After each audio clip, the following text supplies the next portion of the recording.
Khalaqal insana min salsalin kal fakhar. Ayat 13 dan 14, bahwa terkutuklah orang yang tergantung di kayu salib ya. Dan betul ya, jangan sampai semalam-malaman, tapi dia harus diturunkan dari situ. Jadi begini, sebelum Yesus itu disalib, sebenarnya Nabi Yesaya sudah memberitahu itu. Artinya salah satu nabi dalam perjanjian lama yang bernama Yesaya ya, dia sudah memberitahukan kepada Allah sudah memberitahukan kepada Nabi Yesaya supaya Nabi Yesaya itu memberitahukannya kepada orang Israel tentang Yesus ini ya. Coba saya bacakan dari Alkitab saya sebentar. Ini adalah 700 tahun sebelum penyaliban Yesus, diperkirakan oleh para ahli yang menghitung waktu ya, yang menghitung timelinenya, bahwa itu sekitar 700 tahun sebelumnya. Perhatikan dengan baik, saya bacakan. Yesaya pasal 53 ya, dari ayat yang berapa ini, saya baca dulu sebentar ya. Itu judulnya hamba Tuhan yang menderita ya. Perhatikan dengan baik. Saya bacakan. Sesungguhnya hambaku akan berhasil, ia akan ditinggikan dan disanjung dan dimuliakan. Saya lompat saja. Perhatikan ya, ayat yang ketiga dari Yesaya 53 ayat 3, ayat 4 dan ayat yang kelima. Ia dihina, dihindari orang, seorang yang penuh kesengsaraan dan yang biasa menderita kesakitan. Ia sangat dihina sehingga orang menutup mukanya terhadap dia. Dan bagi kita pun dia tidak masuk hitungan, tetapi sesungguhnya penyakit kitalah yang ditanggungnya dan kesengsaraan kitalah yang dipikulnya. Padahal kita mengira dia kena tulah ya. Perhatikan, tulah itu ya sama artinya dengan kutuk tadi ya. Padahal kita mengira dia kena tulah, dipukul dan ditindas Allah. Ayat 5, tetapi dia tertikam oleh karena pemberontakan kita, dia diremukkan oleh karena kejahatan kita. Ganjaran yang mendatangkan keselamatan ya, keselamatan kekal sampai ke surga kekal ya, yang mendatangkan keselamatan bagi kita ditimpakan kepadanya, dan oleh bilur-bilurnya kita menjadi sembuh. Itulah nubuat dari Nabi Yesaya 700 kemudian itu tergenapi di dalam diri Yesus Kristus. Oke? Itu yang saya jawab. Jadi sehingga kenapa kami tetap percaya Yesus walaupun dia telah dikatakan rela menjadi kutuk, atau mungkin lebih ekstrim lagi dikatakan dia terkutuk. Ya, karena orang yang berdosa itu dikutuk Allah. Jadi ketika dia melakukan misi penebusan, dia harus rela menggantikan manusia menjadi terkutuk di salib itu. Sehingga setiap orang yang mau percaya kepadanya menerima pengampunan dosa. Oke, itu Kang Juma jawabannya. Silakan Pak. Sudah lewat waktunya, nggak apa-apa. Oh, sudah kelewatan ya, maaf ya. Nggak apa-apa, lanjut. Silakan Bang. Saya belum terlalu pandai ya untuk melihat waktu itu. Iya. Oke, terima kasih.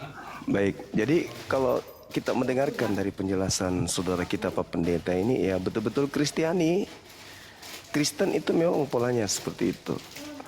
Hanya saja penyaliban ini itu adalah kutuk. Bagi orang Roma, penyaliban itu adalah hukuman bagi mereka yang melakukan permusuhan terhadap negara atau penjahat negara gitu ya. Sedangkan penyaliban bagi Bani Israel itu dilakukan untuk pelaku dosa.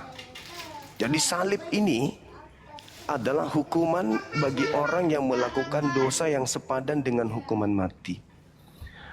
Dan Paulus juga mengatakan bahwa sebab ada tertulis, terkutuklah dia yang digantung di atas tiang salib. Berarti yang tertulis ini larinya ke Ulangan. Nah, di Ulangan yang terkutuk di situ benar-benar dikutuk oleh Elohim. Yang terkutuk di situ benar-benar adalah pelaku kemudian dosa, yang mana dosa yang dilakukan itu sepadan dengan hukuman mati. Nah, sehingga untuk membenarkan keadaan ini, orang Kristen harus kemudian mengutip kitab Yesaya 53, Yesaya 7 dan seterusnya untuk memberikan legalitas terhadap penyaliban. Namun meskipun demikian, 100 data atau 1000 data dalam kitabnya orang Yahudi itu cuma tinggal dicocok-cocokkan saja. Tetapi polanya tidak seperti itu. Kenapa? Karena yang mengadakan penyaliban itu bukan orang Kristen. Yang mengadakan penyaliban terhadap oknum itu adalah orang Yahudi. Apa yang melatar belakangi kemudian mereka menyalibkan oknum tersebut bukan karena dosa, bukan karena warisan yang diwariskan kemudian oleh Adam, bukan. Tapi mereka menyalibkan Yesus karena mereka iri dan cemburu kepada Yesus. Iri bukan karena dosa waris, bukan karena ingin menyelamatkan orang banyak, bukan. Mereka berkongkok-kongkok ingin menyalibkan Yesus karena mereka takut bangsanya dirampas oleh Roma. Makanya mereka sepakat waktu itu, Yesus ini harus kita bunuh. Karena kalau kita tidak bunuh, maka bangsa kita akan dirampas oleh orang Roma. Itu terekam di dalam Yohanes 11 nomor 45 sampai nomor 57. Mereka sepakat membunuh Yesus karena mereka tidak ingin bangsanya dirampas oleh orang Roma. Jadi berbeda dengan konsep Kristen. Yesus disalib demi untuk dosa-dosa Kristen. Oh, itu nggak nyambung. Yang benar adalah Yesus disalib demi membebaskan mereka dari tekanan dan perampasan bangsa dari orang-orang Roma. Itu alasannya. Demikian. Pertanyaannya apa? Pertanyaannya, apakah kemudian salib itu berkat atau kutuk Elohim? Silakan. Baik. Apakah berkat? Bang Afida, barakallah.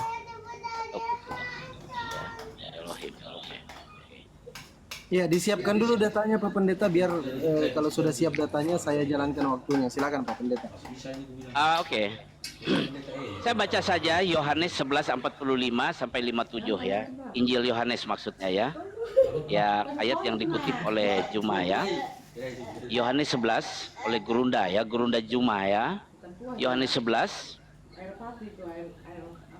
45 57. 45 57.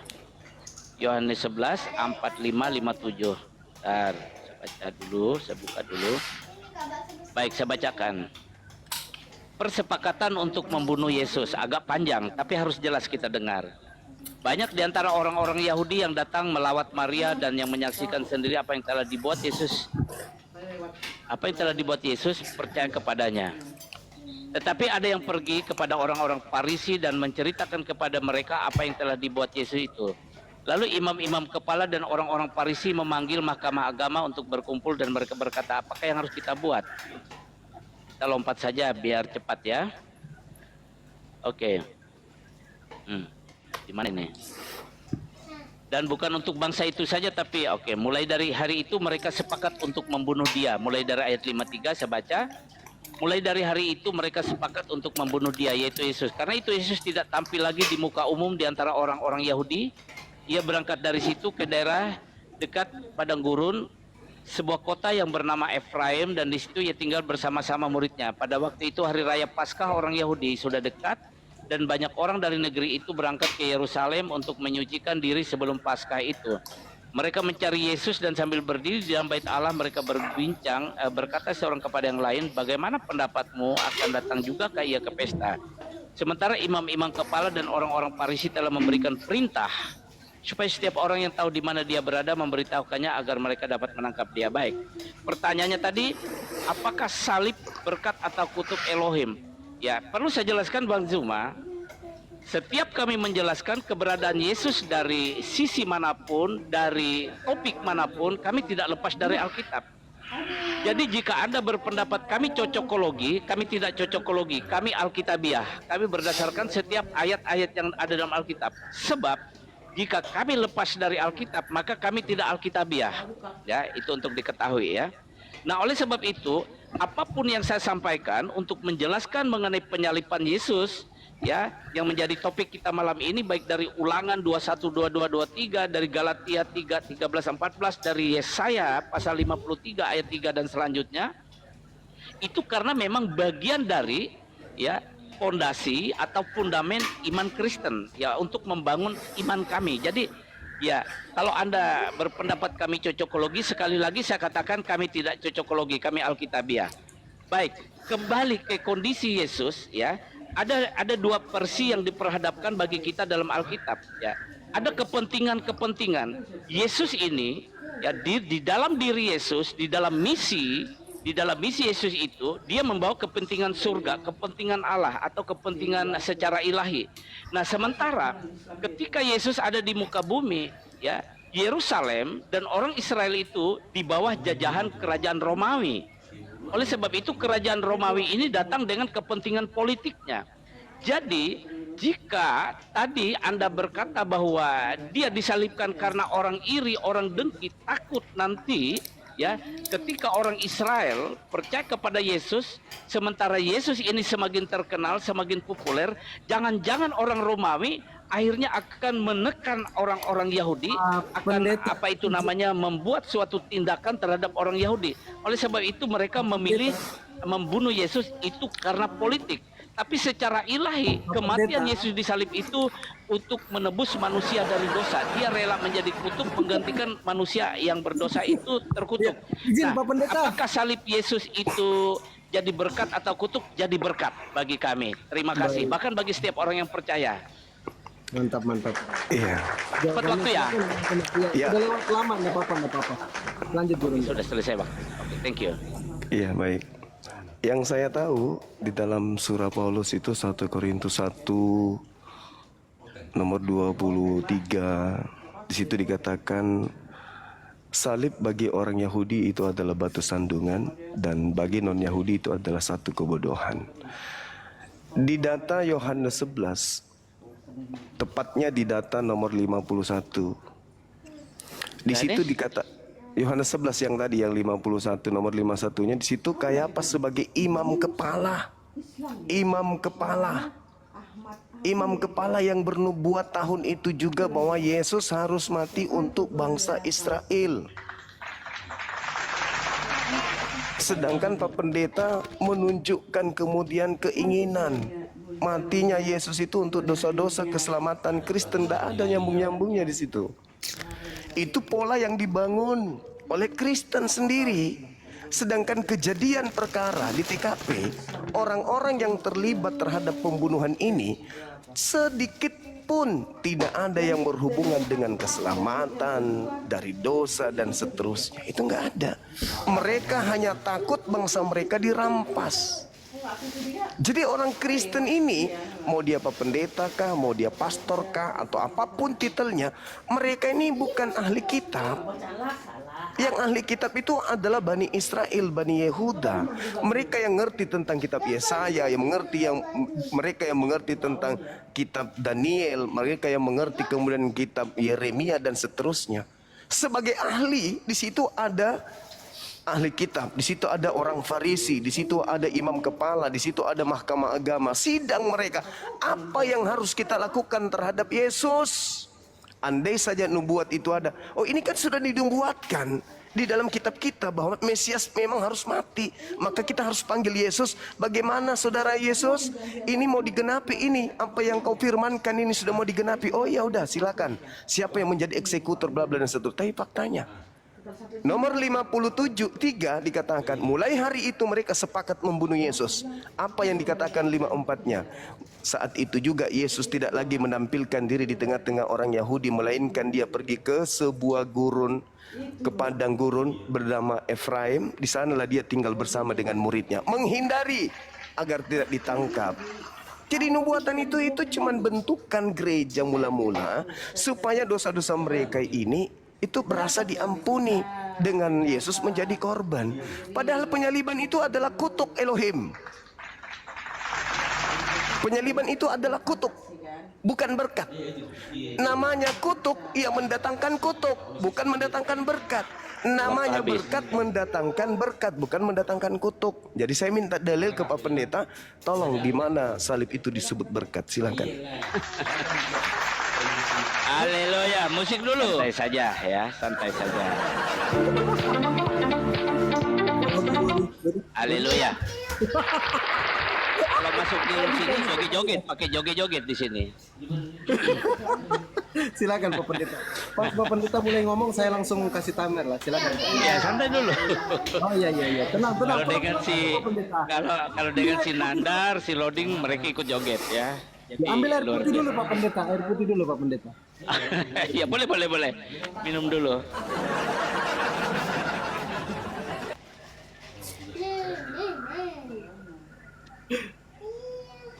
Iya. Kayaknya saya langsung ke inti pertanyaan saja. Sebentar. Langsung. Oke. Ini dia bikin musik. Ini nggak Dari ayat dulu. balik ke 15. Ini alamat suka di masing-masing lo papi. Ipin, saya ingin menjadi orang yang sukses.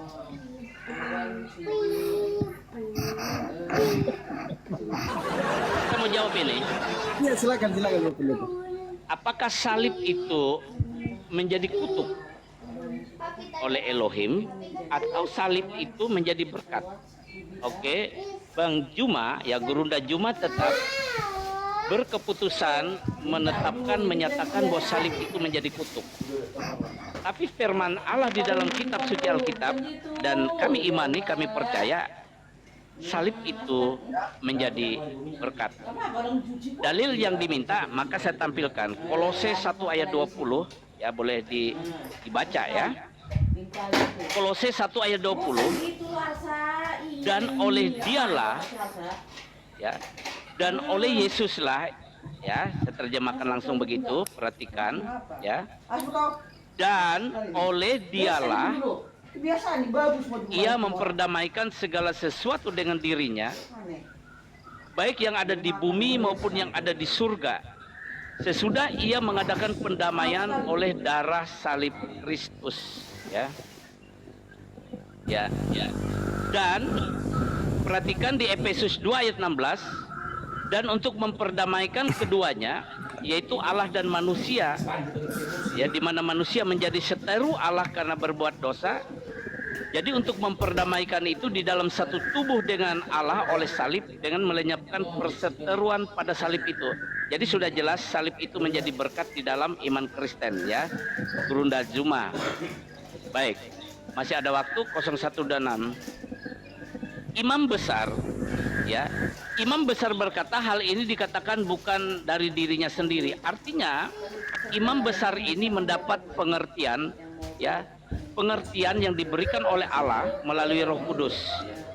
Meskipun imam besar berbicara waktu itu, imam besar ini adalah representasi atau yang mewakili atau yang memimpin pemimpin umat Yahudi yang berpegangan kepada Taurat Musa. Nah, di dalam Injil Yohanes 1 ayat 17, hukum Taurat itu dibawa oleh Musa. Sedangkan kasih karunia dan kebenaran datang oleh Yesus Kristus. Artinya, ketika Yesus memberitakan Injil, sebenarnya hukum Taurat ini sudah selesai. Ya, sudah selesai. Yang Allah inginkan bahwa orang-orang Yahudi tidak lagi memakai hukum Taurat, tapi pindah kepada hukum Kristus. Dari perjanjian lama ke perjanjian baru. Sehingga orang Yahudi lebih mendengarkan imam besar itu betul. Karena memang mereka menolak Kristus itu Mesias. Mereka menolak Yesus itu datang sebagai Mesias, sebagai juru selamat. Ya. Kemudian Yesus dikatakan hanya untuk orang Yahudi. Oke, untuk diri Yesus, dia hanya di dalam kemanusiaannya, dia hanya dia hanya datang kepada orang-orang Yahudi yang tinggal di Yerusalem dan sekitarnya. Baik, Pak Pendeta izin, waktunya habis Pak Pendeta. Gini Oh, Pak habis Pendeta. Ya, habis waktunya. Jadi 0259. Lengket ini- itu waktunya. Saya Enggak, pikir ini masih. udah selesai Pak Pendeta, makanya diperhatikan. Jadi izin Pak Pendeta ya. Siap, Biar siap. lebih efektif diskusinya, saran saya sebagai moderator Pak Pendeta, lebih baik kita tiktokan aja apa yang ditanyakan Bang Zuma, mungkin Oh setelah begitu. satu dalil ditanggapi lagi oleh Bang Zuma supaya tidak Pak Pendeta kehabisan waktu terus untuk Oh ya, menjawab. boleh. Nah, Boleh. biar kita juga dapat poinnya Pak Pendeta, yang Siap. menyimak di bawah dapat poin, yang teman-teman Kristen maupun Muslim dapat poin. Gitu Pak Pendeta. Ya. Baik. Silakan Bang Zuma. Silakan apresiasi buat moderator dulu.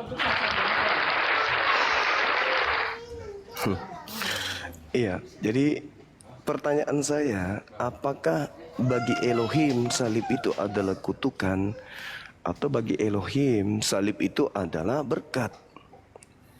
Itu pertanyaan saya, karena hanya orang Kristen yang menjadikan korban yang ada di atas salib ini sebagai sembahan. Sedangkan pola yang ada, orang yang disalib itu adalah pelaku maksiat, pelaku dosa yang dikutuk oleh Elohim. Itu oknum yang disalib. Kemudian saudara pendeta membawa Kolose. Kolose itu surat Paulus yang ditujukan kepada jemaat yang ada di kota kuno Frigia. Di sana jelas Frigia ini adalah bagian utara Laodikia. Itu bukan untuk orang Indonesia, tetapi surat Paulus yang khusus untuk orang yang ada kemudian di utara Laodikia, Kolose ini. Dan yang saya minta ini adalah terkait Tuhan.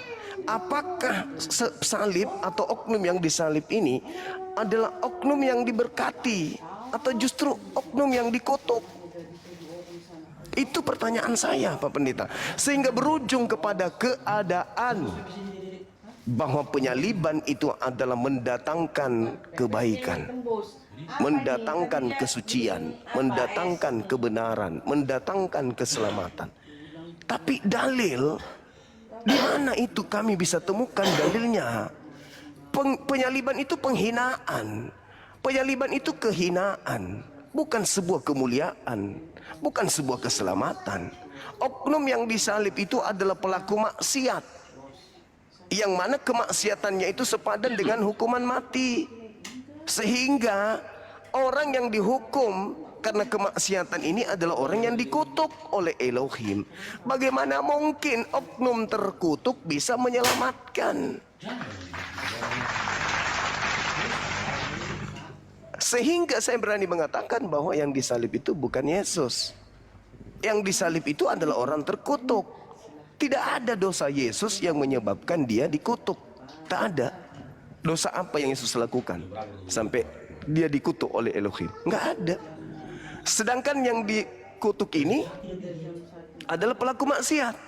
Di dalam kitabnya orang Yahudi diterangkan, Amsal 20 Ulangan 27 nomor 25. Terkutuklah dia yang makan suap. Nah, yang makan suap itu Yudas, bukan Yesus. Maka yang memenuhi syarat untuk disalibkan Yudas, bukan Yesus. Karena orang yang disalib ini pertama harus melakukan dosa dulu, di mana dosa ini sepadan dengan hukuman mati. Yang kedua, orang yang disalib ini adalah orang yang dikutuk oleh Elohim.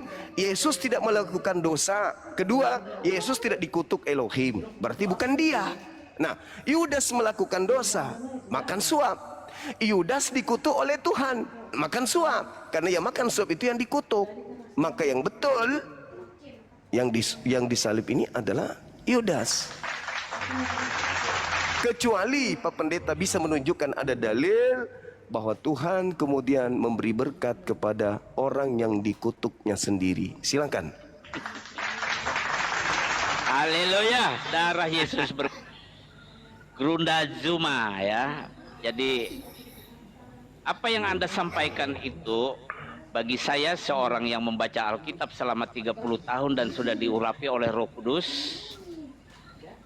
Anda tidak Alkitabiah dalam hal ini ya. Penjelasan Anda tidak Alkitabiah dan itu bagi iman Kristen sangat berbahaya. Sebab itu saya harus menjelaskan, selalu menjelaskan kebenaran firman Tuhan dalam Alkitab ini ya. Ya, memang benar yang Anda katakan bahwa Yesus tidak berdosa. Kenapa dia disalib? Lalu Anda lebih bersepakat Yudas lah yang disalib itu.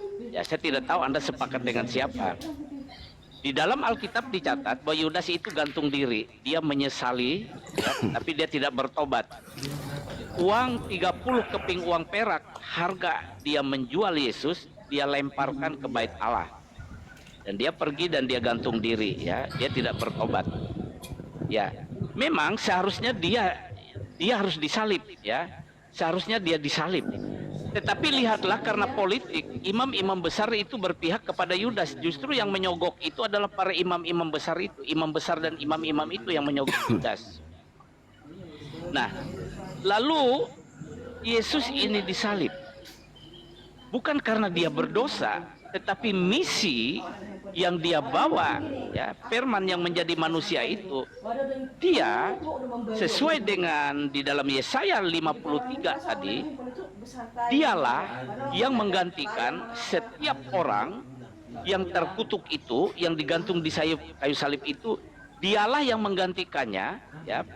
Sehingga setiap orang yang percaya kepadanya itu beroleh keselamatan. Jadi sederhana sekali, ya. Sederhana sekali yang diberitakan oleh Injil, ya. Nah, kemudian apakah Yesus ini hanya untuk orang Yahudi? Saya ulangi. Betul, ya, ketika Yesus ada di muka bumi, dia hanya untuk orang Yahudi. Tetapi kemudian dia memberi amanat di dalam Matius 28 ayat 19 supaya murid-muridnya pergi ke segala bangsa, memberitakan Injil, dan bagi yang percaya itu supaya dibaptis, ya. Nah, oleh sebab itu Injil juga untuk orang Indonesia, ya, Gurunda Juma, ya, untuk orang Indonesia. Untuk setiap suku, kaum, dan bangsa dan bahasa, ya. Jadi tidak ada lagi, ya, batasan untuk setiap orang. Oke, lalu kemudian Anda berkata bahwa, ya, orang Yahudi ini ahli Taurat, ahli kitab Yahudi. Itu betul. Tapi ahli kitab Yahudi, mereka itu adalah orang-orang perjanjian lama, orang-orang yang hanya mempelajari kitab-kitab Yahudi, mempelajari hukum Taurat. Dan mereka ini orang-orang yang melupakan di mana bahwa nabi-nabi telah bernubuat tentang kedatangan Mesias. Sehingga ketika Yesus datang, dia mengajarkan Injil dan dia memuridkan sampai sekarang. Sehingga ketika saya juga berbicara tentang firman Allah ini, tentang firman Tuhan, tentang Injil ini, saya sah di hadapan Tuhan. Apa yang membuat saya legal, membuat saya sah? Ya, kalau Anda mencari legalitas orang yang memberitakan firman, saya kasih di dalam Kisah Para Rasul 1 ayat 8. Perhatikan, saya kasih baca. Inilah legalitasnya. Kisah Para Rasul 1 ayat 8. Yesus berfirman, tetapi kamu akan menerima kuasa kalau Roh Kudus turun ke atas kamu, dan kamu akan menjadi saksiku di Yerusalem dan di seluruh Yudea dan Samaria dan sampai ke ujung bumi. Apa itu menjadi saksi Kristus? Salah satunya berbicara tentang Yesus, tentang Injil keselamatan,